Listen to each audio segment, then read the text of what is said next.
Hello, everyone. We are back again with another episode of the Malgudi group, the online reading group. And this is a special day because it is Christmas. And I would like to wish all our viewers a Merry Christmas. And it is important to note that Christmas has always been associated with stories, especially ghost stories. But we would like to keep up that tradition of storytelling today. Pallavi and I will be reading out two stories from the book Malgudi Days, and we hope you would like those stories. And I would also request you to understand that whenever we like a book, we think that it would have been read by others as well. So, in the last session, I began by saying that this is a book which we all have read while growing up. But that is a fallacy, I would say. Not all of you would have taken up the book, but it is my wish that if not, then please take up the book and enter the world of Malgudi through these stories. So I would now like to read the story titled Hungry Child. With thatched sheds constructed in rows, blindingly floodlit, an old football ground beyond the level crossing had been transformed into Expo 77-78 by an enterprising municipal committee. At the expo, as they claimed, you could get anything from a pin to an automobile. Although the only automobile in sight was a 1930 Ford displayed under a festoon of colored bulbs and offered as a prize to anyone with a certain lucky number on his ticket. Special buses leaving the market road disgorged masses of humanity at the expo archway all day. Loudspeakers mounted on poles every few yards saturated the air with an amalgam of commercial messages and film songs against the unceasing din of the crowd. The organizers had succeeded in creating an incredible world of noise, glare, dust, and litter. Raman found the crowd tiresome and the assaults on his eardrums painful.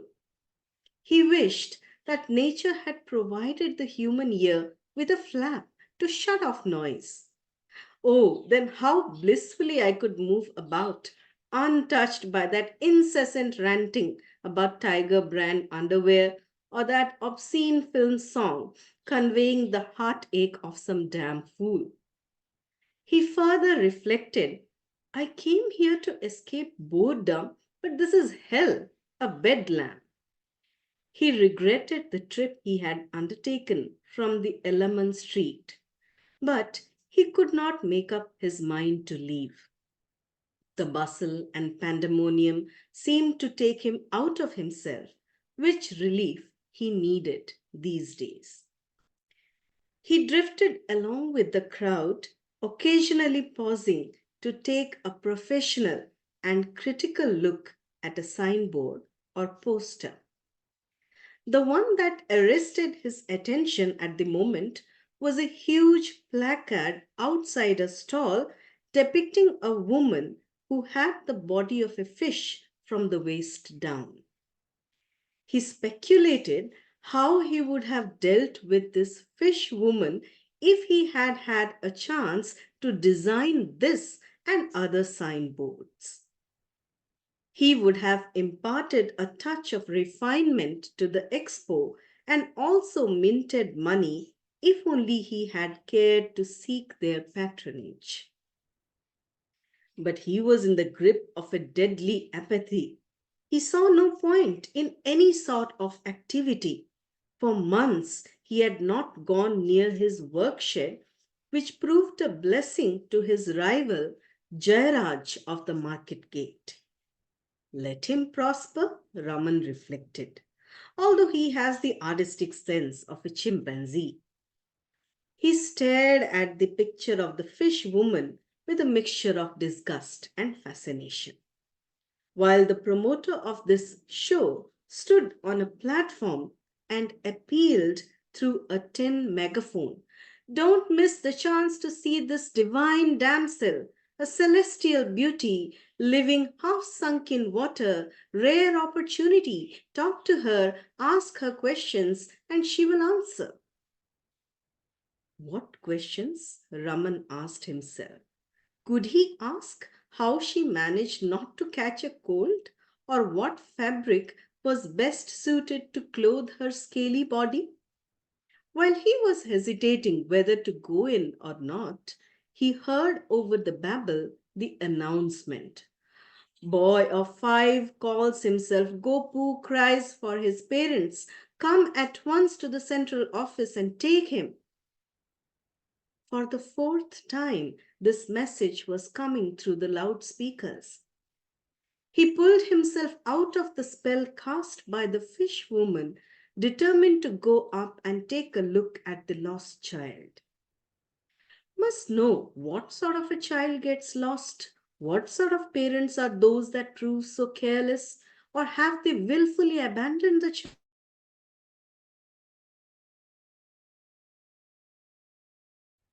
He moved towards the central office, cleaving his way through a long queue of people outside a medical exhibition displaying human kidney, heart, lungs, and fetus in glass jars along with an x ray of a live person.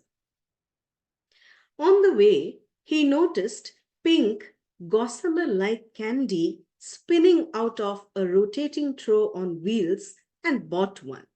It was very light but huge and covered his face when he tried to bite it. Rather absurd to be nibbling this in public, he thought. He held it away as if bearing it for someone else and discreetly bit off mouthfuls now and then with relish. Sweetest stuff on earth, he reflected. Holding it like a bouquet in one hand, only a few wisps around his mouth to betray his weakness for it. He stepped into the central office, which was at the southern gateway of the expo. A busy place with typists at work and a variety of persons rushing in and out. In their midst, he noticed a boy sitting on a bench, vigorously swinging his legs and amusing himself by twisting and bending and noisily rocking the bench on its rickety, uneven legs, much to the annoyance of a clerk at a table who kept saying, Quiet, quiet, don't make all that noise. At which the boy, who had rotund cheeks and a bulbous nose, grimaced with satisfaction, displaying a row of white teeth minus the 2 front ones. Must be 7, not 5, Raman thought on noticing it.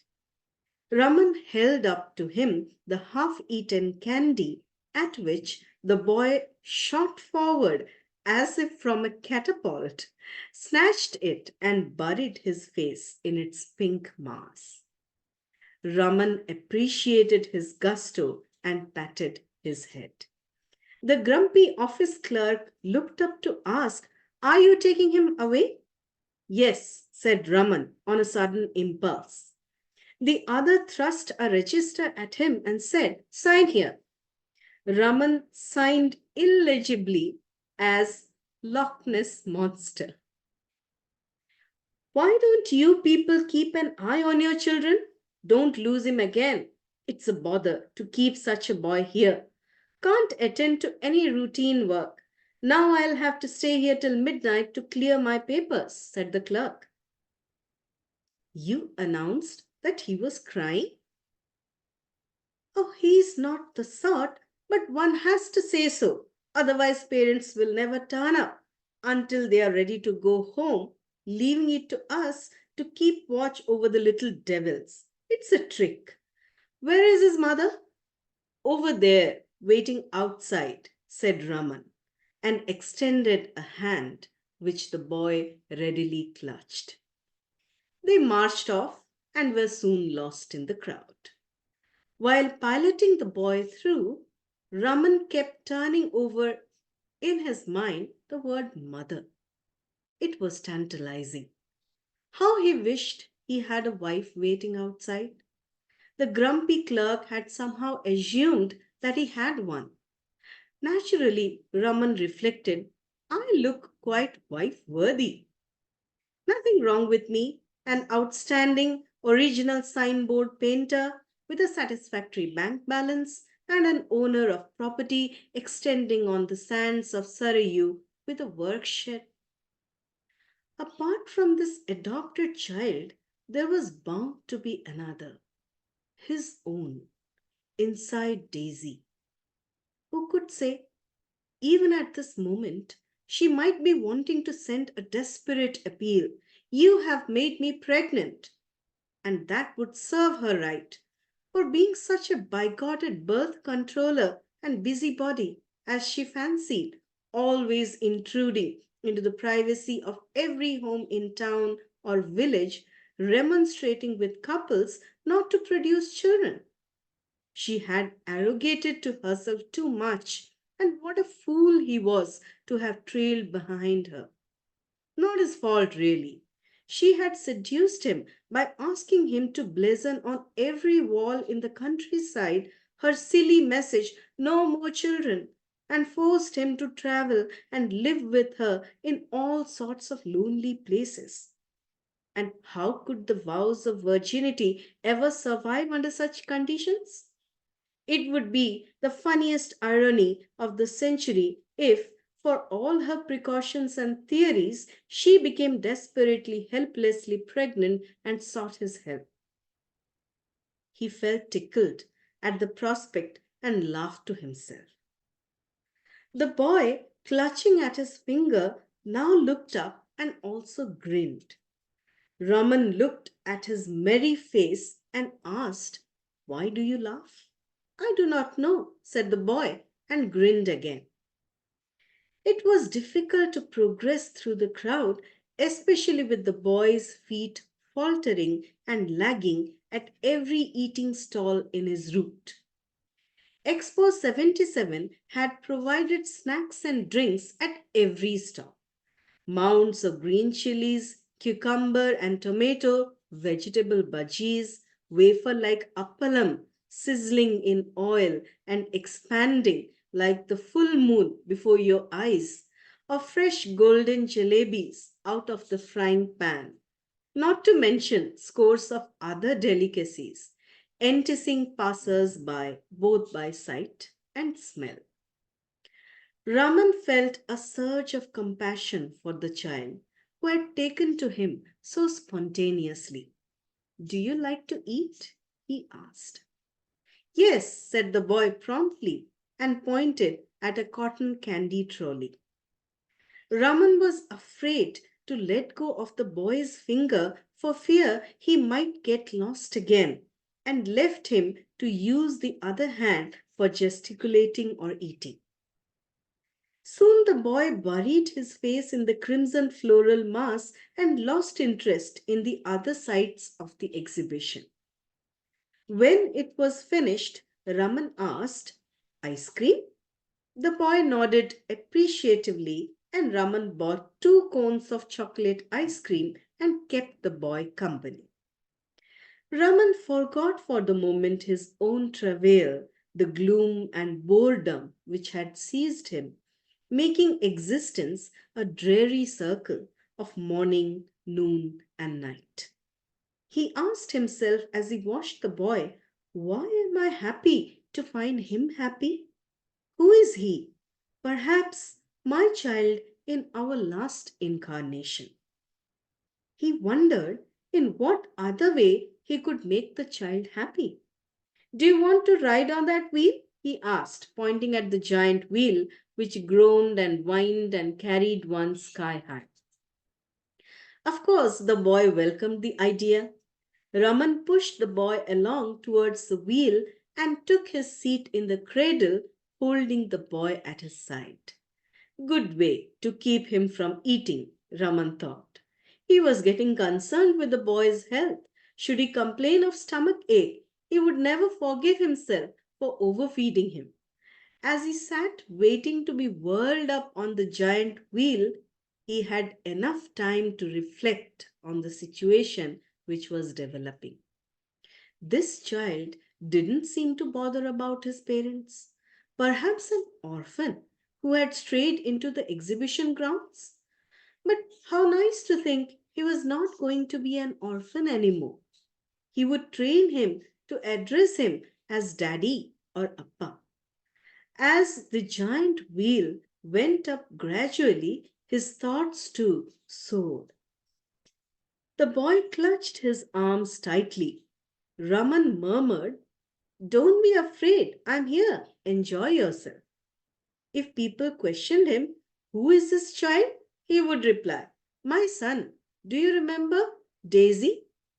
She had brought him up in a convent, one of her funny notions, but I took him away. You know, a child must be raised in the atmosphere of a home. Where is his mother? They might ask. I don't know. She ran away with somebody, he would say, as a revenge for the anguish Daisy had caused him by letting him down at the last moment on the eve of their wedding after having slept with him day after day. He suddenly glanced to his side and asked, "What is your age?" The boy blinked and shook his head. Raman pronounced, "You are not less than 7 years." And to the question as to how Daisy could have a 7-year-old son since she had come down to this town only 2 or 3 years before, he replied aloud, "I'll have to invent an answer. That's all." At this, the boy looked up bewildered and asked, "When will this go up fast?"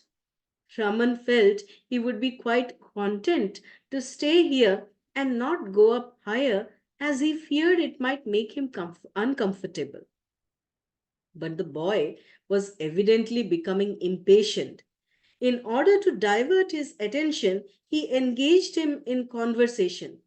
"Will you come with me to my house?" "I feel hungry," said the boy. "I want something to eat." Marveling at his appetite, Raman said, "If you come to my house, you will have all the eating things." The boy sat up attentively. "Chocolates or ice cream or bubble gum?" "Yes, everything, and also plenty of jalebi." "I like jalebi, surely," the boy said, happy at the thought, and inquired, "Can I help myself or should I ask you each time?" "It will all be yours. You may take and eat as much as you like," Raman said. The boy's mouth watered at this vision. "My father says I'll be sick if I eat." "Where is he?" The boy shook his head. "Is he somewhere in this exhibition?" The boy somehow did not wish to pursue the subject. Evidently, he was afraid that he might be handed over and thus lose access to all that store of chocolate and bubble gum. Raman said, "Of course, you must not eat too much. You will have tummy ache." "No, I won't," said the boy confidently. "When my uncle came, you know how much I ate." He spread out his arms to indicate a vast quantity. Raman felt happy to note the health of the boy. Otherwise, if he was sickly, he might have to take him to Malgudi Medical Center to be treated by Dr. Krishna. Oh, he could not stand the anxiety if the child became sick with no one to look after him at home. Of course, he would have to give him a room. The room he had cleaned for Daisy in the hope that she was going to occupy it next day was still there, but she had deserted him. The boy could make it his own room, keep his clothes, books, and toys and have his bed there. He hoped that he would sleep alone and not cry out at night. He must train the boy to sleep alone and look after his books and clothes. He could send him to Kala Primary School, not too good, but he knew the headmistress, having given her a signboard free for her school. Actually, a 2 by 6 plank, and he had used plastic emulsion with a sprinkling of silver powder. The school was across the road near the temple, and the boy should be trained to go up and return home by himself. Unfortunately, he would have to come to an empty house after school. A pang shot through his heart. But for Daisy messing up his life, his aunt would still be there, as she had been since his childhood. She would have lived there to her last hour. She had felt that she must clear the way for Daisy by banishing herself to distant Benares. Ah, when she managed the home, he did not have to bother about food. Food and snacks she provided at all hours, always stayed at home and opened the door for him at any hour, day or night. Nowadays, he mostly starved, too weary even to make coffee or go up to the boardless hotel where the company bored him lately. He could not stand the repetitive talk and smugness. Could be that the mistake lay in him. He must have changed after Daisy's treacherous act soured, perhaps. Day after day of emptiness, nothing to plan, nothing to look forward to, life of frustration and boredom, opening his eyes every morning to a blank day, feeling on awakening another damn day. In a house totally deserted and empty, no life of any sort. Even the house sparrows seemed to have fled, while there used to be hordes of them chirping and flitting about the storeroom filled with rice and grains. Now there was nothing, only emptiness. Raman felt sometimes that he was witnessing a historical process, how a structure decayed and became an archaeological specimen. Now things will change with a child in the house who would brighten up the surroundings. He must fix brighter lamps in all the rooms. Most of the bulbs had fused out and not been replaced. He was going to throw himself zestfully into the role of a father and bring up the child so that he would grow into a worthy citizen, cultured and urbane. He had neglected his profession after Daisy's exit. He must set out and revisit the clients every morning and write signboards again. He would need all the money to bring up the boy, later to put him in Lovedale boarding at Ooty. He said to the boy, "You'll go to school, a nice place, where you'll get many friends." The boy's face fell on hearing it, and he said emphatically, "I won't go to school, don't like it." Why? Why? Because they'll beat me.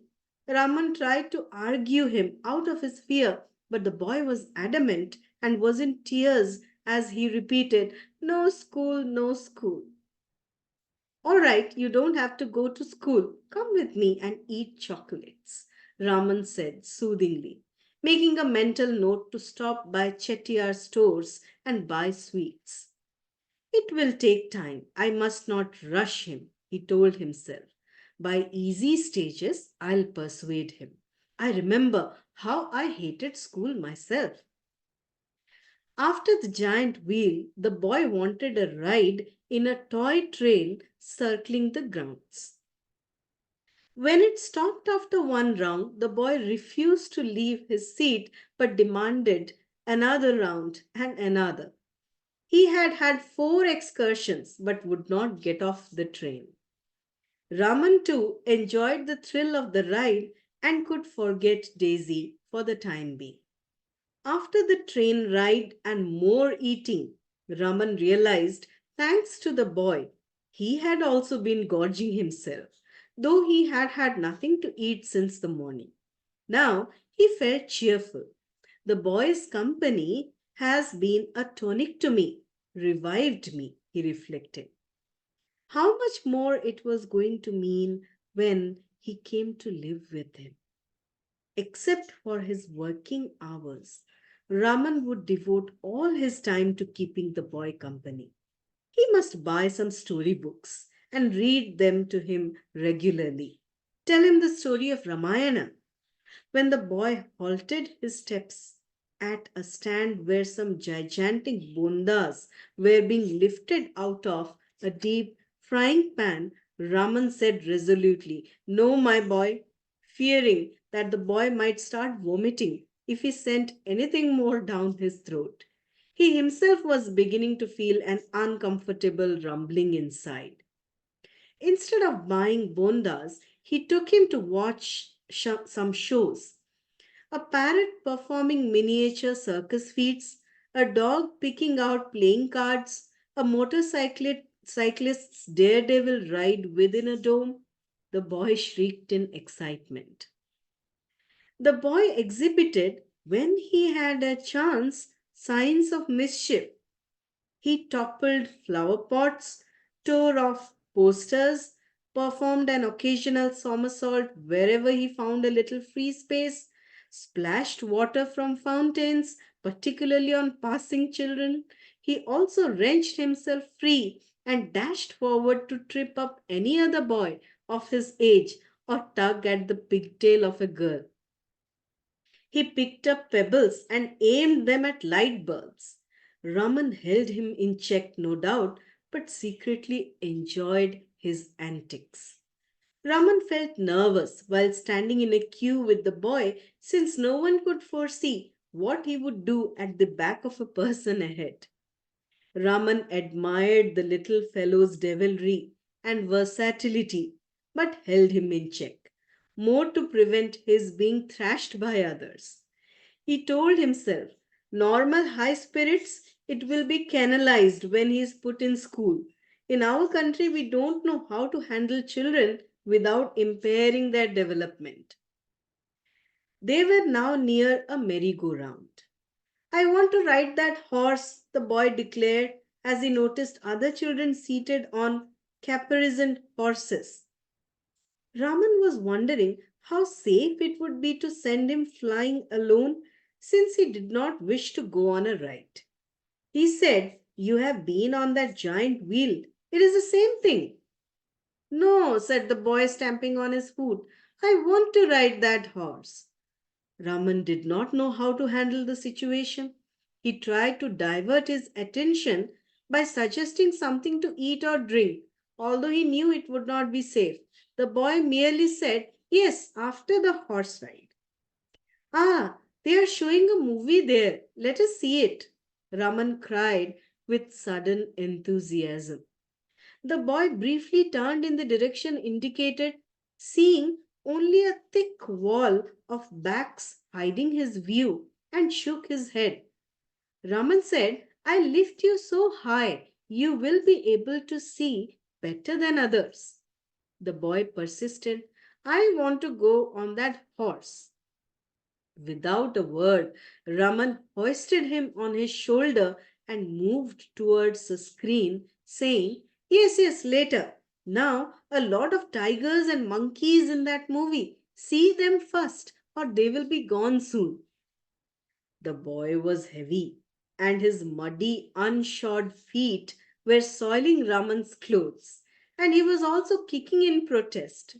But Raman was determined to take him away from the merry-go-round and moved to a vantage position in the crowd watching the movie.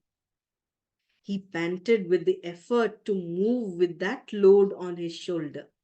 He himself could hardly see the screen, except in patches between the shoulders in front.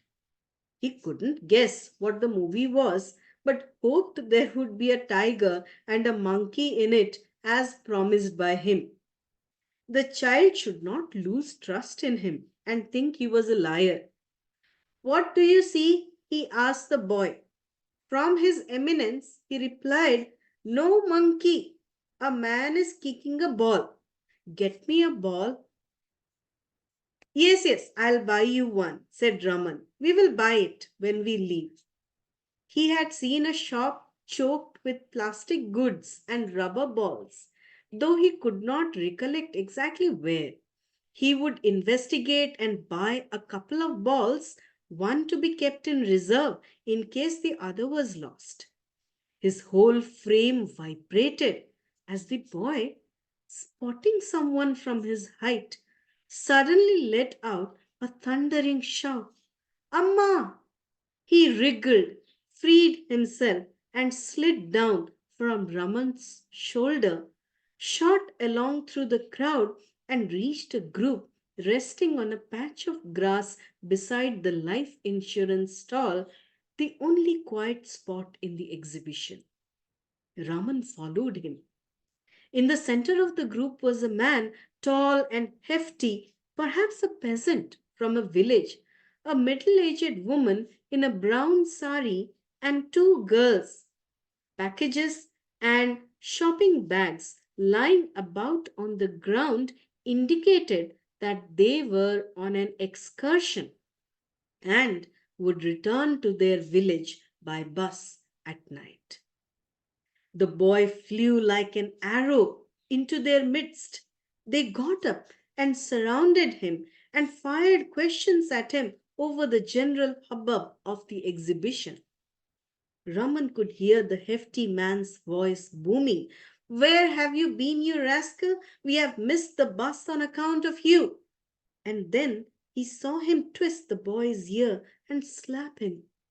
Oh, groaned Raman, unable to stand the sight of it. Oh, don't, he cried.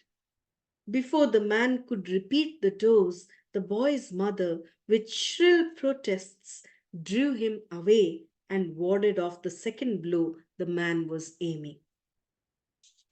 Raman realized that this was the end of a dream, sought the exit and the road back to his home on the sands of Sarayu. And there the story ends. Over to you, Pallavi.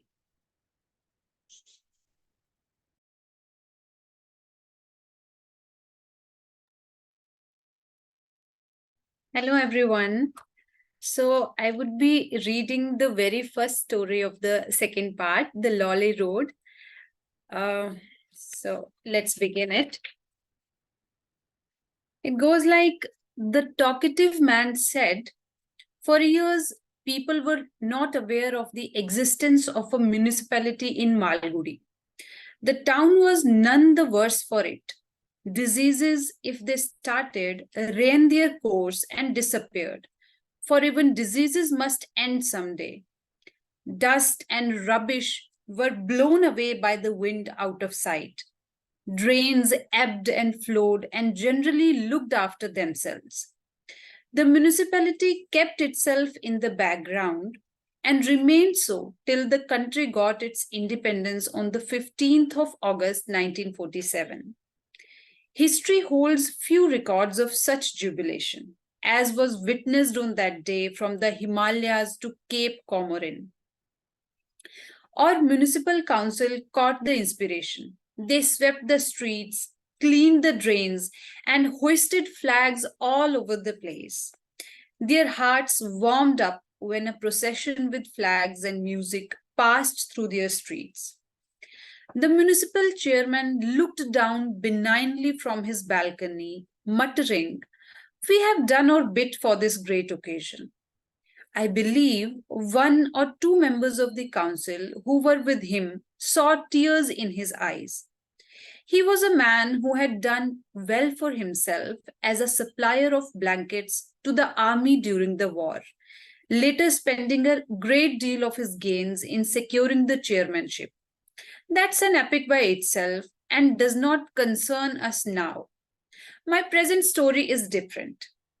The satisfaction the chairman now felt was, however, short lived. In about a week, when the bunting was torn off, he became quite dispirited.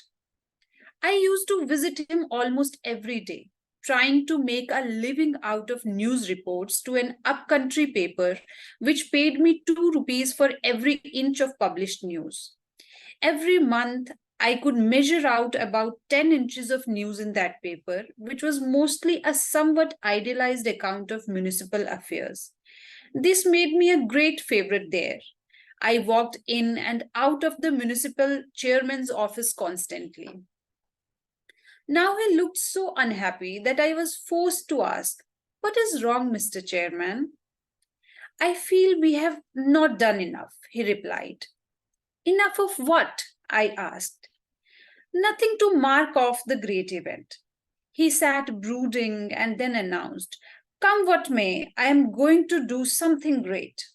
He called up an extraordinary meeting of the council and harangued them, and at once decided to nationalize the names of all the streets and parks in honor of the birth of independence. They made a start with the park at the market square. It used to be called the Coronation Park, whose coronation God alone knew. It might have been the coronation of Victoria or of Ashoka. No one bothered about it. Now the old board was uprooted and lay on the lawn, and a brand new sign stood in its place, declaring it henceforth to be Hamara Hindustan Park. The other transformation, however, could not be so smoothly worked out. Mahatma Gandhi Road was the most sought after name. 8 different ward councillors were after it. There were 6 others who wanted to call the roads in front of their houses Nehru Road or Netaji Subhash Bose Road. Tempers were rising, and I feared they might come to blows. There came a point when, I believe, the council just went mad. It decided to give the same name to 4 different streets. Well, sir, even in the most democratic or patriotic town, it is not feasible to have 2 roads bearing the same name. The result was seen within a fortnight. The town became unrecognizable with new names. Gone were the Market Road, North Road, Chitra Road, Vinayak Mudali Street, and so on. In their place appeared the names, repeated in 4 different places, of all the ministers, deputy ministers, and the members of the Congress working committee. Of course, it created a lot of hardship. Letters went where they were not wanted. People were not able to say where they lived or direct others there. The town became a wilderness with all its landmarks gone. The chairman was gratified with his inspired work, but not for long. He became restless again and looked for fresh fields of action. At the corner of Lawley Extension and Market, there used to be a statue. People had got so used to it that they never bothered to ask whose it was or even to look up. It was generally used by the birds as a perch. The chairman suddenly remembered that it was the statue of Sir Frederick Lawley. The extension had been named after him. Now it was changed to Gandhinagar, and it seemed impossible to keep Lawley's statue there any longer. The council unanimously resolved to remove it. The council, with the chairman, sallied forth triumphantly next morning and circumambulated the statue. They now realized their mistake. The statue towered 20 feet above them and seemed to arise from a pedestal of molten lead. In their imagination, they had thought that a vigorous resolution would be enough to topple down the statue of this satrap, but now they found that it stood with the firmness of a mountain. They realized that Britain, when she was here, had attempted to raise herself on no mean foundation, but it made them only firmer in their resolve. If it was going to mean blasting up that part of the town for the purpose, they would do it. for they unearthed a lot of history about Sir Frederick Lawley. It was a combination of Attila, the scourge of Europe, and Nadir Shah with the craftiness of a Machiavelli. He subjugated Indians with the sword and razed to the ground the villages from which he heard the slightest murmur of protest. He never countenanced Indians except when they approached him on their knees. People dropped their normal occupations and loitered around the statue, wondering how they could have tolerated it for so many years. The gentleman seemed to smile derisively at the nation now, with his arms locked behind and his sword dangling from his belt.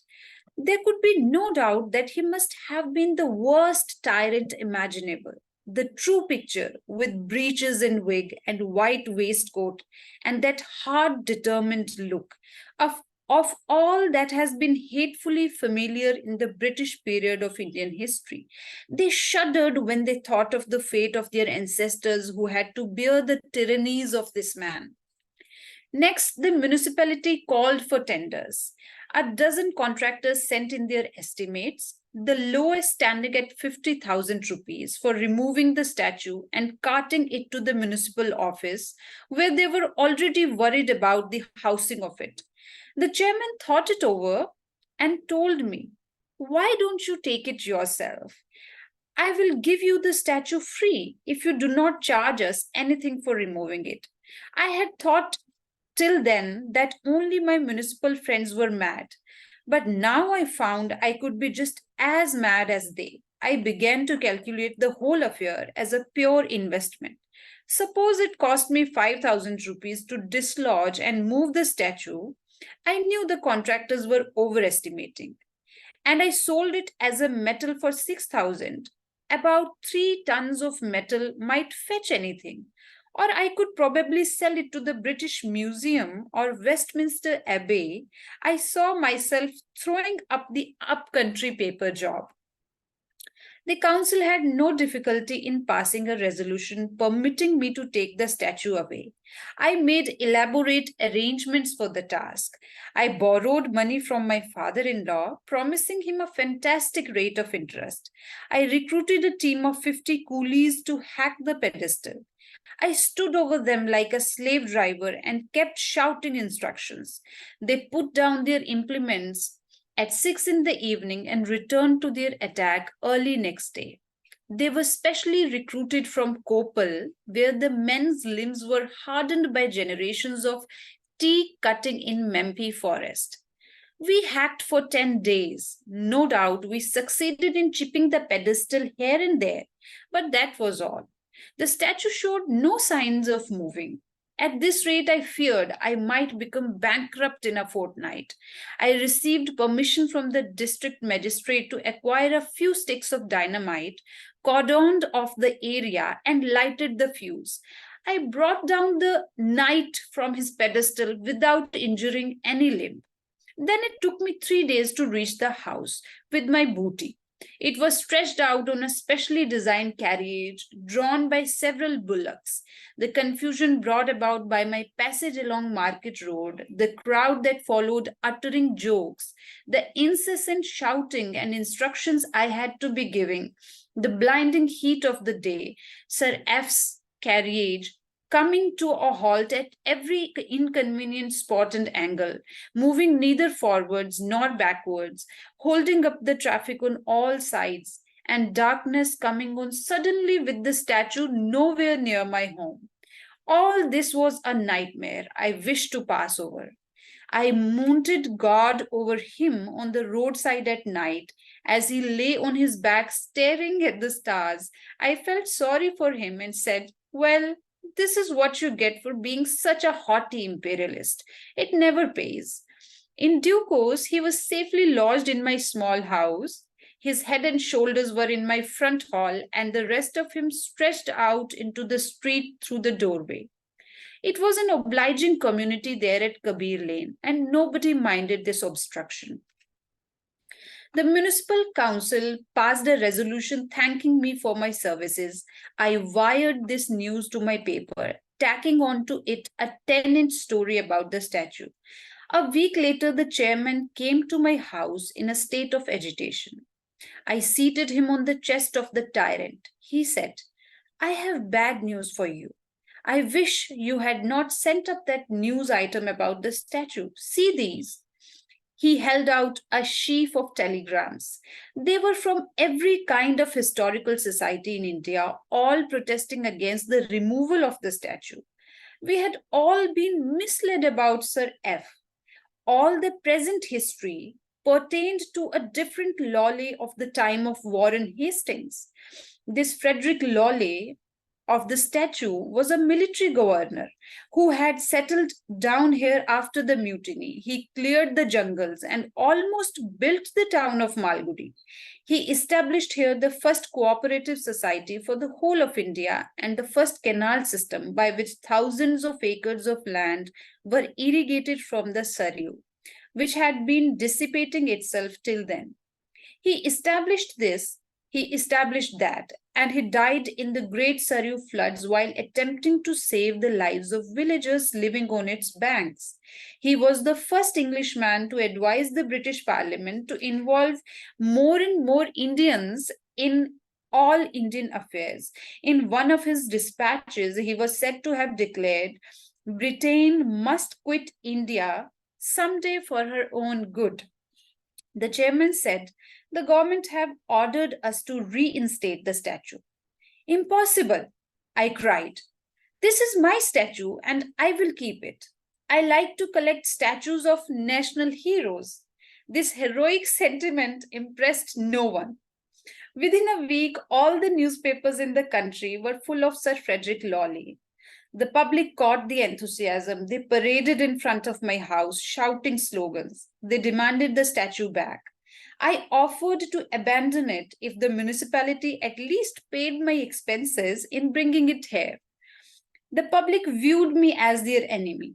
This man is trying to black market even a statue, they remarked. Stung by it, I wrote a placard and hung it on my door. Statue for sale, 2.5 tons of excellent metal. Ideal gift for a patriotic friend. Offers above 10,000 will be considered. It infuriated them and made them want to kick me. But they had been brought up in a tradition of non-violence, and so they picketed my house. They lay across my door in relays, holding a flag and shouting slogans. I had sent away my wife and children to the village in order to make room for the statue in my house, and so this picketing did not bother me. Only I had to use the back door a great deal. The municipality sent me a notice of prosecution under the Ancient Monuments Act, which I repudiated in suitable terms. We were getting into bewildering legalities, a battle of wits between me and the municipal lawyer. The only nuisance about it was that an abnormal quantity of correspondence developed and choked up an already congested household. I clung to my statue, secretly despairing how the matter was ever going to end.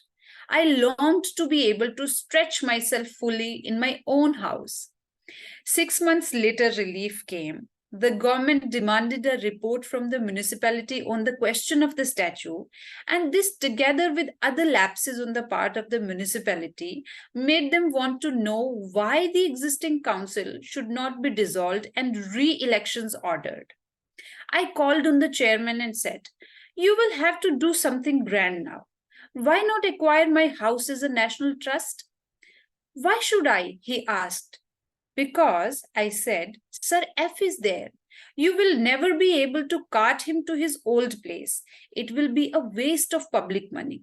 Why not put him up where he is now?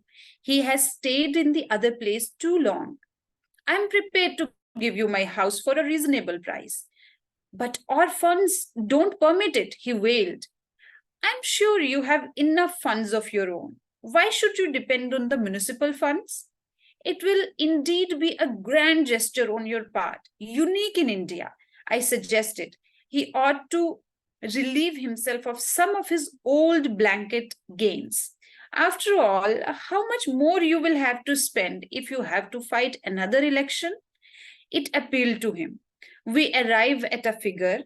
He was very happy when he saw in the papers a few days later the chairman of Malgudi municipality has been able to buy back as a present for the nation the statue of Sir Frederick Lawley.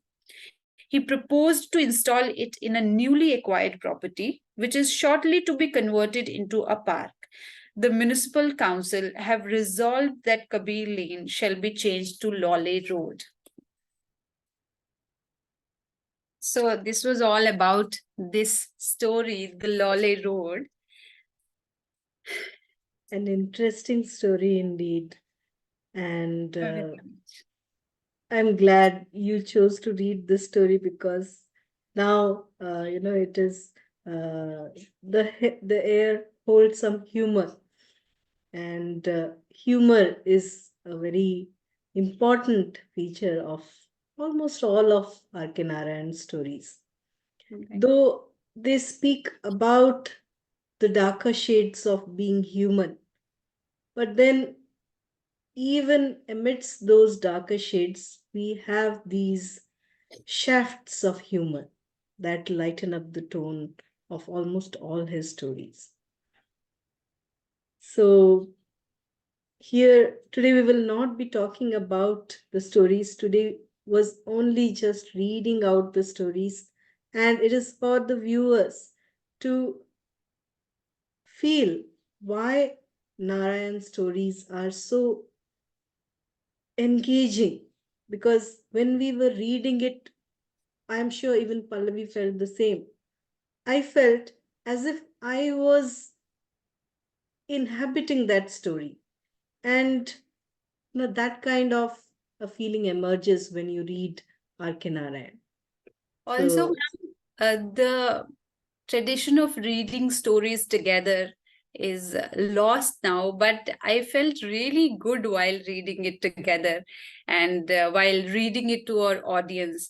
And I was thinking of one thing that I would like to recommend to our viewers, that they should also watch these episodes, because then they will inhabit that place, that imaginary landscape. They'll be able to connect with all those things which are happening here, because I have watched the episode also, and I was able to imagine all the happenings while reading this story.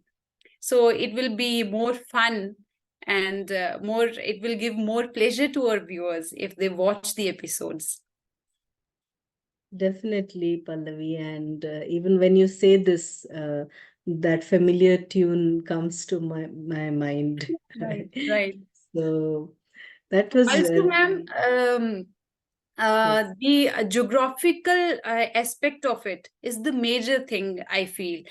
And when you see it satiate all your senses, along with reading, if you watch these stories, the the creation of Malgudi and the intent behind it, that geographical imaginary landscape, and when we watch it, we are able to connect with it more clearly, and our imagination just uh, has more space to wander here and there. Yeah, that's what I. so actually, there is a particular place which is part of Mysore, actually, which inspired this drawing of Malgudi, the railway tracks and the platform. There is actually such a place. I was reading somewhere. I forget the name of that place. Even the name of that place was mentioned. Mhm. Uh, and it is interesting that R.K. Lakshman's illustrations, they have just, you know, created that picture, the one which we have as our icon as well of this YouTube channel, because we have named our group after Malgudi. So, the way that particular place was recreated through the illustrations of R.K. Lakshman, it is interesting to note that there is a kind of lighting effect in the drawing of R.K. Lakshman, which makes that place surreal. And therein lies the source of all creativity. That distance, which we were also talking about in the last session when I said that creativity began, stories emerged when Mysore as a place, went into the background, and Malgudi as a map emerged in the mind of R.K. Narayan, and then it was helped by the sketches of his brother, R.K. Lakshmi. So thankfully, we have this concept, this idea called Malgudi, where even as readers, we can add to the shades of Malgudi. And I hope our viewers have enjoyed today's stories, and I hope they will be encouraged to take up this book and read all the stories that it contains. So thank you, Pallavi, for coming to this session and joining me in this wonderful reading activity. As you said, it has been quite a long time, and we have not been reading together like this, reading to each other and to our audience. So that was a very beautiful experience. Thank you, and I wish our viewers good night and take care till we come back with another session. Good night, ma'am.